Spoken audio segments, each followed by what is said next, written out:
కూడా తక్కువ వచ్చినారు. దీనికి ప్రధాన లక్ష్యం ఏంటంటే ఒక ఇండస్ట్రీ స్థాపన చేసిన తర్వాత లాభాలు ఏ విధంగా ఉంటాయి, సెంట్రల్ గవర్నమెంట్ మనకు ఎన్ని రకాల ప్రయోజనాలు చేకూరుస్తుంది, తదితర అంశాలను తెలియజేసే పద్ధతికి స్టేట్ గవర్నమెంట్ ఎంఓయూ చేసుకుంది. ఆ సంస్థ ద్వారా మనకు విషయాలను క్రమబద్ధంగా తెలియపరిచి ఏ స్థాయిలో మీకు ప్రయోజనాలు చేకూరుతాయి. ఒక సర్టిఫికేట్ ఇచ్చినామంటే ఉదాహరణకు గ్రేడ్ 1 సర్టిఫికేట్ లేదా క్లాస్ ఫస్ట్ సర్టిఫికేట్ ఒక విద్యార్థి గురించి ఆలోచన చేస్తే క్లాస్ ఫస్ట్ వచ్చాడంటే తనకి ఇచ్చే ప్రైజ్ వేరుగా ఉంటుంది, సెకండ్ వచ్చే ప్రైజ్ వేరు.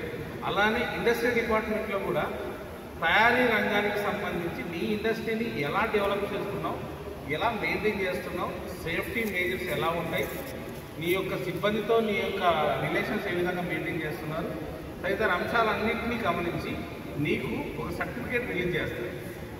అది 3 రకాల సర్టిఫికేట్. అది నిదానంగా దాని యొక్క లోతుపాతులు లేదా సరైన విషయ పరిజ్ఞానం అంతా కూడా మీకు జూమ్ నుంచి ఎక్స్ప్లెయిన్ చేస్తారు. దీనికి సంబంధించి ఎక్స్ప్లెయిన్ చేయడానికి వచ్చారు. దీంతో పాటు రాష్ట్ర కేంద్ర ప్రభుత్వాలు మనకి ఇస్తున్న రాయితీల గురించి ఇందాక కొద్ది వరకు సమాచారం ఇచ్చారు జీఎం గారు. వాటికి సంబంధించిన రిజిస్ట్రేషన్ యొక్క విధానాలు ఆల్రెడీ ఇండస్ట్రీ డిపార్ట్మెంట్ చేస్తున్నారు.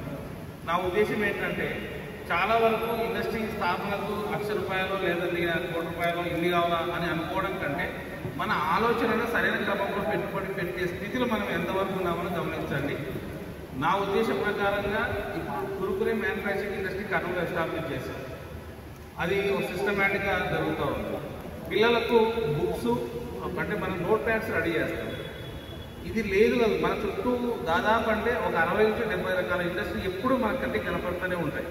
ఉదాహరణ మన భోజనానికి వెళ్తున్నాం, దాల్ తయారు చేసేది ఒకటి, సాంబార్ పొడి తయారు చేసే ఇండస్ట్రీ, వాటికి ప్యాకింగ్ చేస్తాం ప్యాకింగ్ ఇండస్ట్రీ, వాటికి భోజనం ప్లేట్లు అవసరం, డిస్పోజల్ ప్లేట్లు తయారు చేసే కంపెనీ, వాటర్ తాగుతాం వాటర్ ఫిల్టర్ చేసే కంపెనీ, గ్లాస్ మ్యానుఫ్యాక్చరింగ్ చేసే కంపెనీ, మన జోలో పెట్టుకున్న పెన్ మ్యానుఫ్యాక్చరింగ్ చేసే కంపెనీ, పట్టుకున్న మైక్ ఎలక్ట్రికల్ మ్యానుఫ్యాక్చరింగ్ కంపెనీ, మీ చేతిలో ఉన్న పేపర్ అంటే ఏం చేయాలని ఆలోచన చేయడం కంటే ఏది చేయగలను అని ముందుగా మనం ప్రిపేర్ కావడానికి సెలెక్షన్ ఆఫ్ ప్రాజెక్ట్.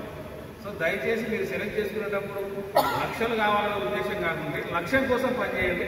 లక్షణమైన ఇండస్ట్రీ మీరు ఎస్టాబ్లిష్ చేసుకోగలుగుతారనేది ప్రత్యేకంగా తెలియజేస్తున్నాను.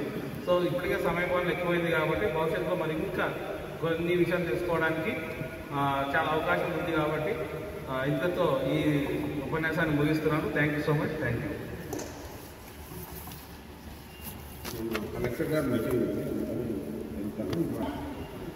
ఇప్పుడు రాజీనామా మాట్లాడుతున్నాం.